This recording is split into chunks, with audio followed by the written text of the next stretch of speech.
नमस्कार। इंदौर के ट्रांसपोर्ट कारोबारी राजा रघुवंशी की हत्या के मामले में सनसनीखेज खुलासे होते जा रहे हैं, जहां सबसे चौंकाने वाली बात यह सामने आई है कि सोनम ने ही राजा को मारने की पूरी प्लानिंग की और सुपारी किलर्स का इंतजाम उसकी नौकर प्रेमी राज कुशवाहा ने किया।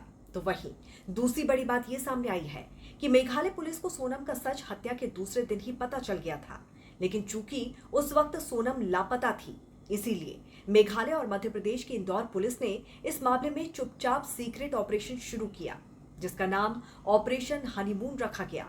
इस ऑपरेशन में अधिकारियों की एक कोर टीम बनाई गई और कुल 120 पुलिसकर्मी तैनात किए। पुलिस ने 42 सीसीटीवी फुटेज खंगाले और अन्य सबूतों के जरिए पूरी साजिश का पर्दाफाश किया। पुलिस ने इस बात का खास ख्याल रखा कि जब तक सोनम का पता न चल जाए तब तक कोई भी बात लीक न हो। इस मामले में एक थ्योरी उड़ाई गई कि सोनम रघुवंशी का किडनैप करके बांग्लादेश ले जाया गया। इस थ्योरी से कातिलों को ये लगा कि सोनम पर किसी का शक नहीं है और बस यहीं से सोनम गलती कर बैठी। सोनम अपने प्रेमी राज कुशवाहा को फोन करती रही और उसे ये अंदाजा नहीं था कि उसका नया नंबर भी पुलिस की सर्विलांस में था। पुलिस ये जान गई थी कि अगर सोनम का नाम सामने आ गया तो वो नेपाल भाग सकती है। इस वजह से उसको लेकर बांग्लादेश की थ्योरी अचानक सामने आ गई और सबका ध्यान इस तरफ चला गया कि सोनम किस हाल में होगी और उस पर क्या बीत रही होगी। लेकिन असल में सोनम तो बेवफा निकली। राजा रघुवंशी और सोनम की शादी 11 मई को हुई थी, लेकिन शादी के कुछ ही दिन के बाद एक खौफनाक साजिश रची जाने लगी।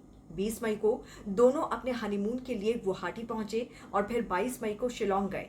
इसके अगले ही दिन यानी कि 23 मई को शिलोंग के पास स्थित सोहरा इलाके में सोनम ने अपने पति राजा को एक सुनसान जगह पर ले जाकर मौत के मुंह में धकेल दिया।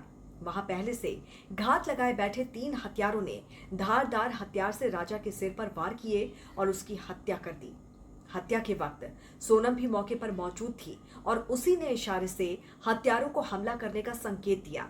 इस पूरी योजना को अंजाम देने के लिए सोनम ने पहले ही अपने प्रेमी राज कुशवाहा की मदद से तीनों हत्यारों आकाश, विक्की और आनंद को मध्य प्रदेश से मेघालय बुला लिया था।